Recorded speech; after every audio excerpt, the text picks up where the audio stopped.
Indo-British Advanced Pain Clinic, Noppimayam Surgery Duram. For appointments 9155 15563.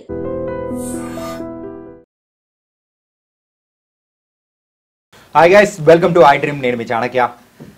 మంచువారింట్లో అలజడి. అసలు ఏం జరుగుతుందో ఎవరికి ఏమర్థం కావట్లేదు. ఒక్కసారిగా తండ్రి మీద కొడుకు, కొడుకు మీద తండ్రి ఒకరినొకరు ఆ కంప్లైంట్స్ అనేది కూడా, పోలీస్ కంప్లైంట్స్ అనేది కూడా ఇచ్చుకున్నారు. అసలు ఏం జరుగుతుంది, ఏంటి, వీటన్నిటి గురించి కూడా మనం విశ్లేషించడానికి ఇప్పుడు మనతో పాటు కూడా సీనియర్ ఫిలిం జర్నలిస్ట్ అలాగే ఫిలిం క్రిటిక్ అయిన మరి అప్పాజీ గారు ఇప్పుడు మనతో పాటు ఉన్నారు. మరి ఆయన తెలుసుకుందాం. సార్ నమస్తే. సార్ నమస్తే చాణక్య. సార్, అసలు ఈ అలజడి గల కారణం ఏంటి? ఎందుకు ఇలాంటి అలజడి మెయిన్గా ఇప్పుడు ప్రెసెంట్ సర్క్యులేట్ అవుతుంది? ఏంటి అసలు దీని వెనకాల రీజన్స్ ఏంటి? అంటే ఇప్పుడు నువ్వు ఇందాక ఒకరి మీద ఒకరు పరస్పరం ఫిర్యాదులు చేసుకున్నారని చెప్పి అన్నావు. అది రాతపూర్వకంగా అయితే ఫిర్యాదులు చేసుకున్న ఇది లేదు. అంటే వాళ్ళు ఫోన్ చేసి అన్న కంప్లైంట్ ఇచ్చుకున్నారేమో తప్ప రాతపూర్వకంగా లేవు. అది మోహన్ బాబు నుంచి అధికారికంగా ఖండన కూడా వచ్చింది.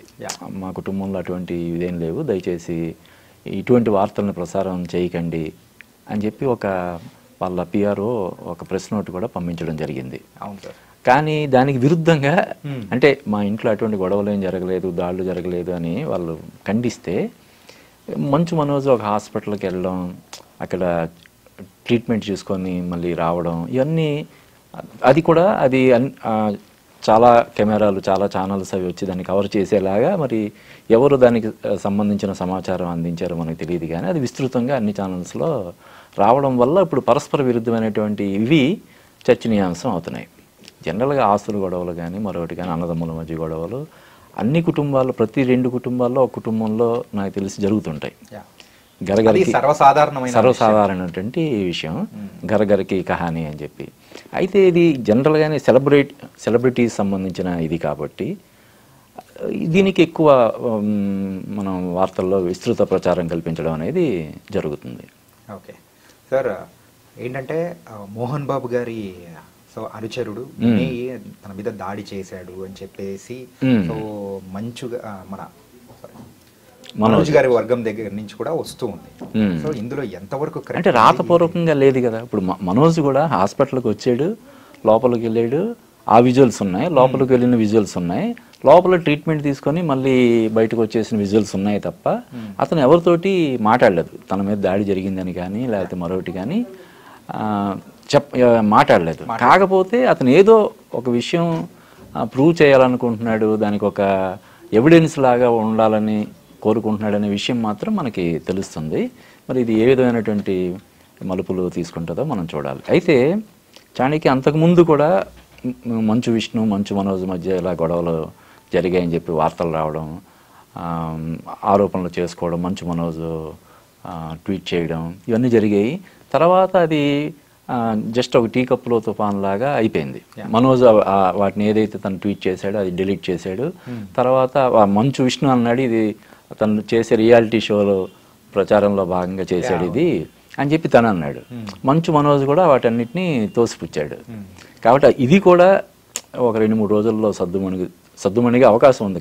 ఖచ్చితంగా వాళ్ళు కూర్చొని మాట్లాడుకొని సెటిల్ చేసుకునే అంశం కాబట్టి డెఫినెట్గా దీనికి కూడా అంటే మరీ రకరకాల మలుపులు తిరగడం, ఇంకా ఇది వివాదాస్పదం కావడం ఇటువంటి జరుగుతాయని నేను అనుకోవట్లేదు. త్వరలోనే దీనికి పూర్తిగా అంటే ఇక ముందు ఇటువంటి జరగకుండా ఆస్తులకు సంబంధించిన ఏదైనా అభిప్రాయ భేదాలు కానీ ఏమైనా ఉంటే సమస్య పోతుందని నేను అనుకుంటున్నాను. కానీ ఇంట్లో జరిగే మరి ఇష్యూస్ గురించి బయట వాళ్ళ కాన్సన్ట్రేషన్ ఎక్కువగా చూపించడం అనేది కూడా అంత కరెక్ట్ కాదేమో అని నేను అనుకుంటున్నాను. దీని గురించి మీరేమంటారు? అంటే శ్రీశ్రీ ఏదో ఒక ఇది ఉంటుంది, వ్యక్తుల ప్రైవేటు జీవితాలు వారి సొంతం, పబ్లిక్లోకి వస్తే ఏమైనా అంటామని చెప్పి దీన్ని ఎవరైనా దీని గురించి చర్చించుకున్నారన్నా లేకపోతే డిబేట్ చేశారన్నా దాన్ని కూడా మనం తప్పు పట్టలేము. ఎందుకంటే సెలబ్రిటీ కదా, మోహన్ బాబు మామూలు ఇది కాదు కదా. ఆయన పద్మశ్రీ గ్రహీత, పెదరాయిల్ లాంటి ఎన్నో సూపర్ డూపర్ హిట్స్ ఉన్నాయి. రాజ్యసభ సభ్యుడిగా కూడా ఆయన చేశాడు. తెలుగుదేశం పార్టీలో ఒకప్పుడు క్రియాశీలకంగా ఉన్నాడు. తర్వాత వైసీపీ తరపున కూడా కొంత ప్రచారం చేశాడు. తర్వాత ఇంక రాజకీయాల నుంచి ఇంక నేను తప్పుకుంటున్నానని చెప్పడం జరిగింది. అంటే వీటన్నిటికంటే కూడా ఆయన నిర్వహించే తిరుపతిలో ఆయన నిర్వహించే విద్యానికేతన్ అనేది చాలా మన స్టేట్లోనే మన 2 రాష్ట్రాల్లో కూడా one of the leading education institutions. కాబట్టి ఆయన ఇన్స్టిట్యూషన్స్లో చదువుకున్న వాళ్ళే కొన్ని వేల మంది లక్షల మంది ఉంటారు. అందువల్ల చర్చనీయాంశం అవడం అన్నది పెద్ద ఇదేం కాదు, ఇష్యూ కాదు. దాన్ని వీళ్ళు ఎలాగా ఇది చేసుకుంటారన్నది మనం చూడాలి. అండ్ మంచు విష్ణు గారు లేని సమయంలో ఇలా జరగడం అనేది అయింది.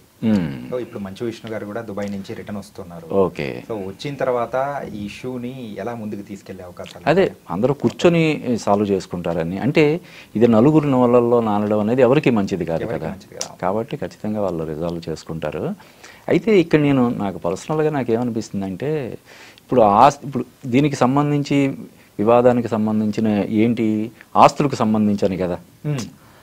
సరే, ఈ ఆస్తులకు సంబంధించిన పంపకాలు విషయంలో అన్నదమ్ములు ఇద్దరు కొంచెం గొడవ పడ్డారు, తోసుకున్నారు అంటే ఒక అర్థం ఉంది. కానీ తండ్రితో దీని గురించి ఎలా గొడవ పడతాడు మనోజు? అంటే మనకున్న సమాచారం ప్రకారం మోహన్ బాబు గారు ఆయన స్వతంత్రంగా ఎదిగిన వ్యక్తి.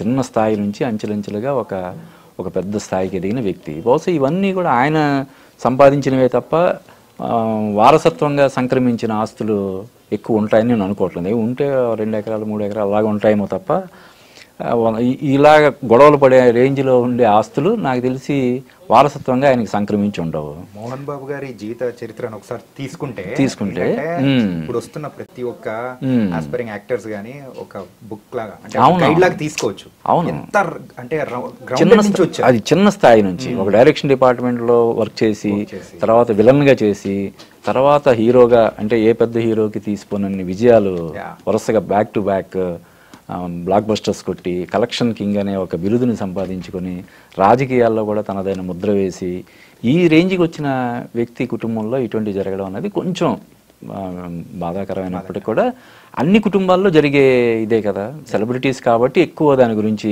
హైలైట్ అవుతుంటారు. కాబట్టి ఇది నాకు తెలిసి ఒక 2-3 రోజుల్లో దీనికి ఫుల్ స్టాప్ పెట్టే అవకాశం ఉందని చెప్పి నేను అనుకుంటున్నాను. So nice sir. So thank you so much. Okay. మెయిన్గా ప్రజల మనస్సులో జరుగుతూ ఉన్న అంటే ఈ ఇష్యూ గురించి మాట్లాడుకుంటున్న దాని గురించి మన ద్వారా కొంచెం విశ్లేషణ అనేది కూడా ఇచ్చామని కూడా మనకు అర్థమవుతుంది. Okay. Thank you Dheeraj Appaji గారు. Thank you Chanakya. Thank you.